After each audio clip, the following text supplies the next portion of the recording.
at the, you know, Sweaty, the thing here.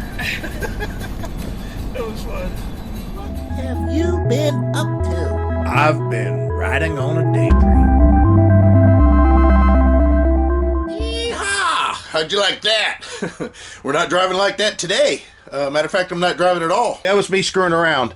I've jumped those tracks so many times, it was just like second nature. Leaving my dad's house. Look at that. Somebody stole my truck. Where'd it go?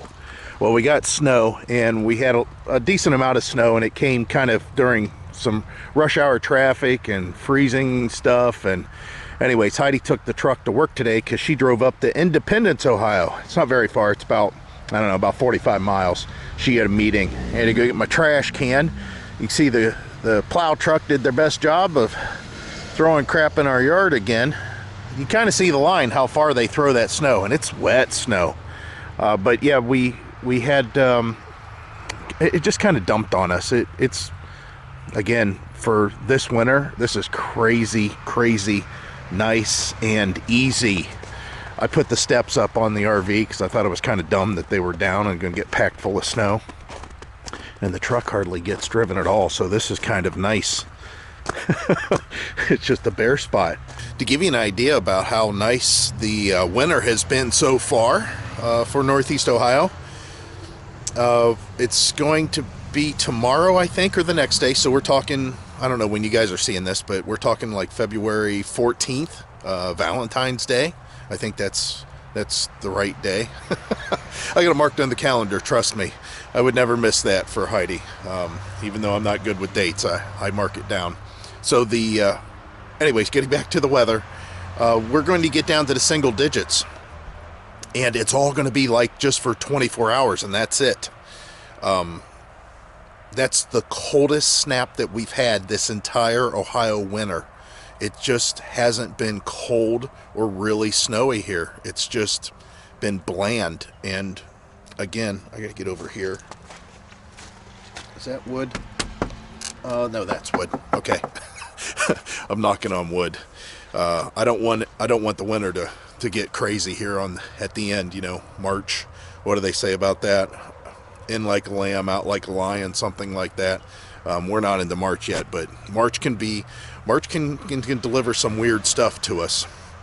But it's crazy that, well, like I said, we're going to get down to single digits. And within 24 hours, we're going to gain 30 degrees and be back up to around normal or maybe even slightly warmer than average. I don't know. I thought I'd just touch base with you guys. We don't really have anything planned. I've got some stuff coming in for review. We'll be doing another review here shortly, and the review's going to look awful familiar. I don't know what the deal is, but it seems like this stuff, you know, 70 different companies seem to be making the same thing, but I thought I'd take a look at it and see what the difference is, if there's any differences at all, and promote the product. It's one of those things that you do. I mean, again, if I didn't think that it was good enough, I wouldn't even talk about it. Our son's still down in Tampa, at least the area. He's used Boondockers Welcome a few times. Again, we have a link down below if you want to use that for Boondockers Welcome. Oh, trash can just got blown over. That's why I'm going out there to get it. It has a tendency to find its way out in the street. But getting back to what I was saying, the Boondockers Welcome link should be down below. Use that link, and I don't know how it works. Maybe we get a credit or something. I'm not sure. I just know that they gave us a link that we can put in there. This sure reminds me of winter, don't it? Oh, the other thing is, I don't know if Heidi posted it on our Facebook, RVDaydream Facebook, but you see this old broom? I've talked about this before. We go through a couple of these about every 10 years, or I should say one every 10 years. And the other day when we had the equinox or whatever, everybody was showing their broom standing up, and I'm like, whatever, that's the craziest thing I've ever heard. So I came out, it was real cold out, I grabbed the broom, and again, you can see, I mean, it's pretty destructive. I mean, it's pretty destroyed.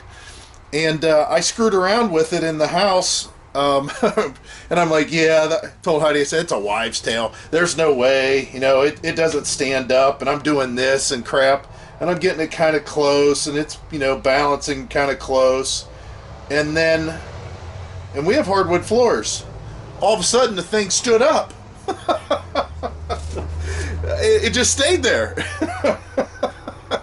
It was the craziest thing. I told her, I said, I don't know, I've never seen that before, but I'm sure there's some, you know, again, it's a wives' tale thing or something, but that was kind of cool. Freaked us out for just a second, because it was later at night. All right, that's it. We're going to close this out for now. So, February 15th. Yeah, after Valentine's Day, what went on? Nothing. We had the coldest day of our winter 2019-2020 yesterday. It got down to 7 degrees was the low, and then guess what, today is like 30 something. I don't get it. I mean, it's just crazy. You know, we had a polar vortex that set in, I don't know, just a couple years back, and it was really cold for a long time. I mean, we were like in the minus without wind chill for I don't know how many days. And I'm talking about Fahrenheit. So we were like minus 10 in the Fahrenheit for quite a few days in a row. And we just haven't seen that this year, which is really awesome. Yeah, our son is down in Florida, as I alluded to earlier, and I never really did finish that out. He is definitely enjoying himself. You know, nighttime lows are in the upper 50s, and his daytime highs are 75, maybe touching 80, but usually in the mid 70s. So Heidi's working, and I thought, you know what, I better give everybody an update of what's going on as far as this RV Daydream, what you're doing, and let's go ahead and pick this up in a couple days here, or maybe in just a day. We don't know. Let's pick it up, though, whenever we got something else. Another day, and a little bit more warm than the last time. It's pretty much all I'm talking about is the weather. Go figure that out. Look at this, though. I mean, come on, this is Ohio. I was watching Bob at Making Stuff the other day, and he says, if you want to know about Ohio's weather, watch RV Daydream. But yeah, look, I mean, all the snow is pretty much all gone. We got some wind coming in here. I just got back from washing the truck. Oh, I got mud on it. Must be, yeah, from the end of our driveway. It's starting to get pretty muddy there. I'm thinking about opening up the RV, and that's because the weather, look, let me see if I can pull it up here real quick. Can you guys see that? Let me try to get out of the shade there, or get to where there's more of a shade. Look at the temperatures there. That don't look very much like winter, except for like 2 days. Don't get me wrong, this isn't Texas, so all you guys from Texas chiming in saying it's 61 down here, or people in Florida saying it's 75. I know what it is down there, but for Ohio, like I said, that other, you know, just earlier in the video here, that was the coldest day we had, and it didn't last very long. So yeah, I was thinking about putting out the slide. Like I said, I do have like 1 or 2 days that's a little bit cooler. And I did something else too with the RV, storing it. I don't know, you tell me, you guys tell me if you do this. This isn't level.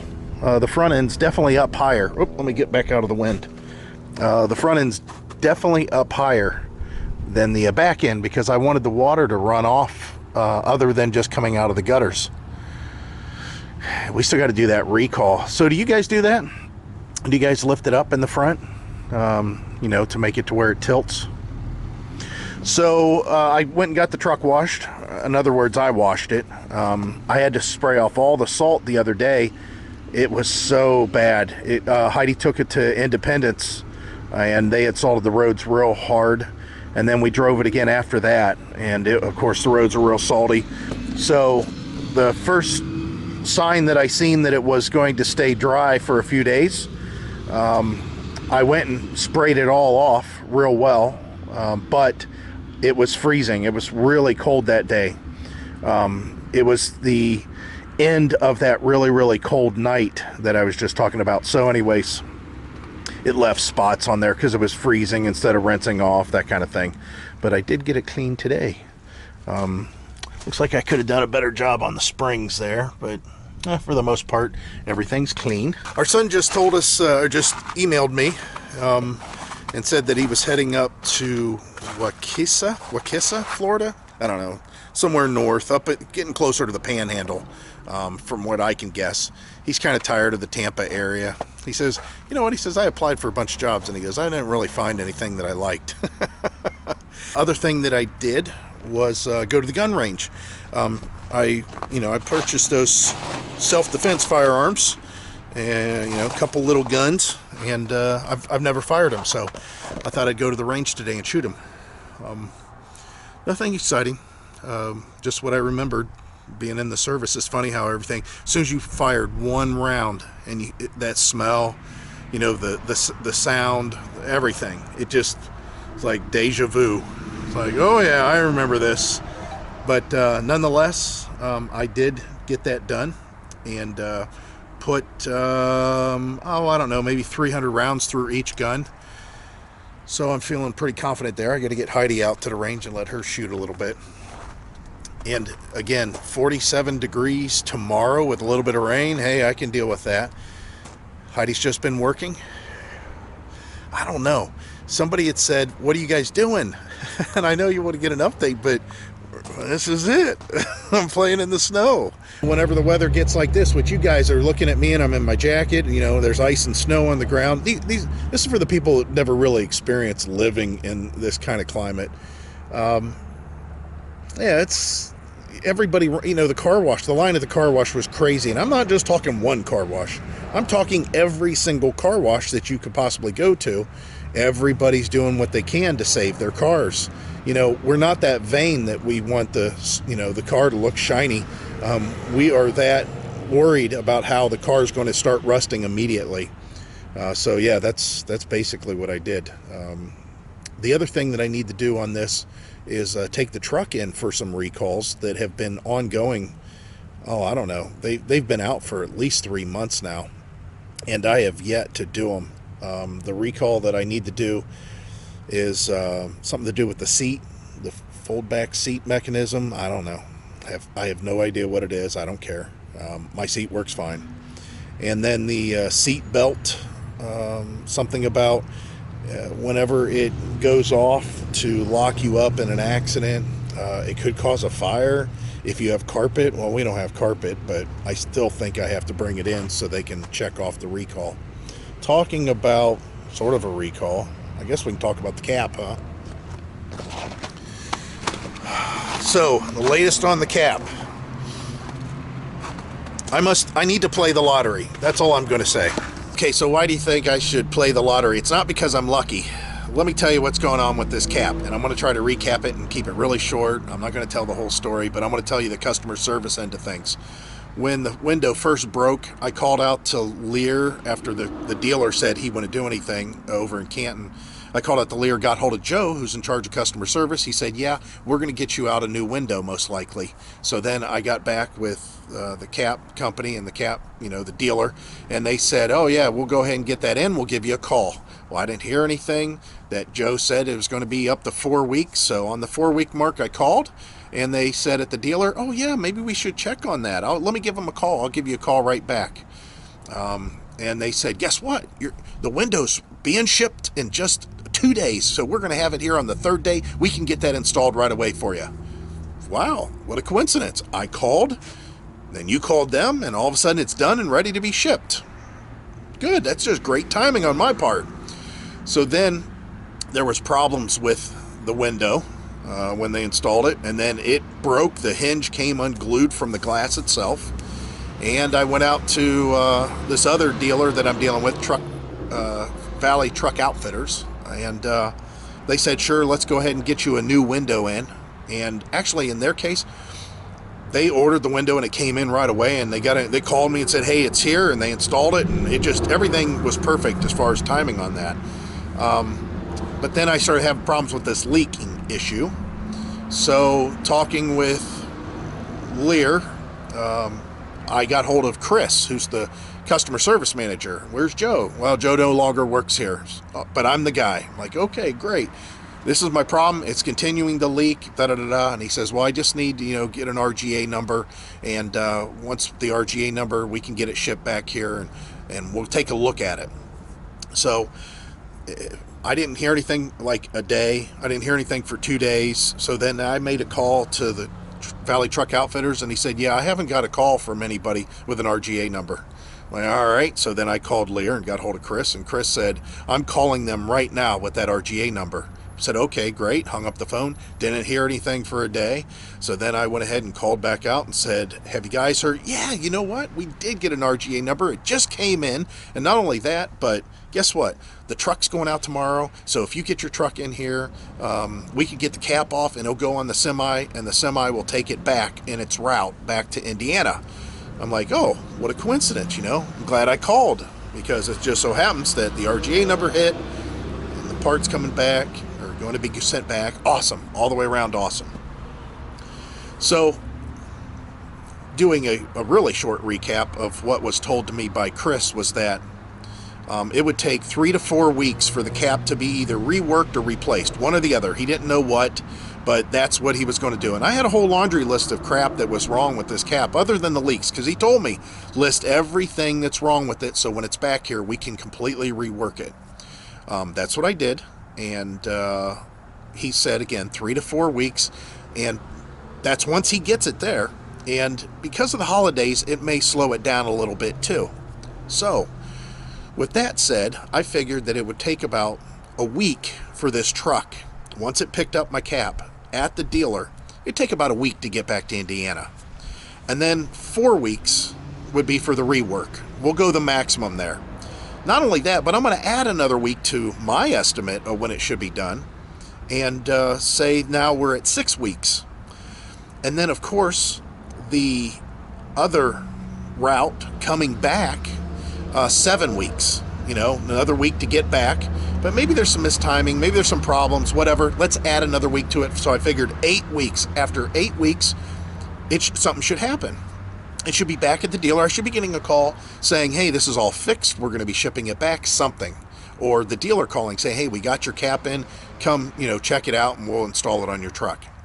So the 8-week mark happened. Actually, 1 day prior to the 8-week mark, I called and left a message. Nobody called back. So the next morning I called, had to leave a message. Nobody called back. Later that same afternoon, so now we're on the 8-week day. I had already left 2 messages, and now I finally get hold of a representative. I said, yeah, listen, I've got a cap there, and it's been there for exactly 8 weeks, and I would expect that it would be back by now. I've been dealing with Chris. Is there any way I can talk with him? Yeah, Chris is no longer here. They're dropping like flies. Chris is no longer here with the company. So now I'm dealing with the girl who seems pleasant enough, and she is telling me that she's going to look into it, but I need to give her my serial number, which is crazy. Somebody there, I can't believe nobody has my phone number, nobody has my name, nothing is attached to that cap, apparently, other than the serial number is the reference. So just so happened I had a picture of the serial number, and I rattled that off to her. And guess what? She says, let me check. I'm going to put you on hold for a second. I'll get right back to you. She picks the phone back up. She goes, guess what? You got it. What a coincidence. The cap is all done and it's getting ready to go out. She says, I don't know when the truck is actually going to be making its route through Northeast Ohio, but it will be on the next truck that's going out. Either later this week that I'm talking to you right now and that you're watching this video, because I'll post this right away, or the following week. Like I said, I should play the lottery because my timing is impeccable. Every time I call, once I give them all kinds of time, and they have no excuse of saying, oh, it takes a little while. No, I gave them way plenty of time every single time, all the way down the board. And every time I let it go, their estimate to the full length, and I say, where's this or where's that? All of a sudden they're, oh yeah, it's getting ready to go out. So I have a feeling that half the stuff was addressed on my list. They said they replaced both windows on both sides, and both windows have bump stops, and that the opening of the cap was fine, that the opening wasn't too big or nothing like that. So this is going to be interesting. We'll know within a couple weeks, and I'm going to have to be a dick, I think. And I don't want to, but if I get this thing and the first thing I do, I look at it and some of the stuff wasn't addressed, I'll be that pissed off. Number 2, they better have all the bump stops on the glass. If their bump stops aren't there, I'm going to be ticked. And now my pissed off mode's going to be about that big. And if they end up installing the cap, if I finally say, just put it on, I'm finished with all this, if they put it on, and I take it, and I put it through a car wash and lightly rinse water off the roof, and it comes down inside the cap, inside the truck, in the bed of the truck, the pissed off mode's going to be, it's going to be up here. So that's it, guys, and as always, we hope to see you out there. Bye.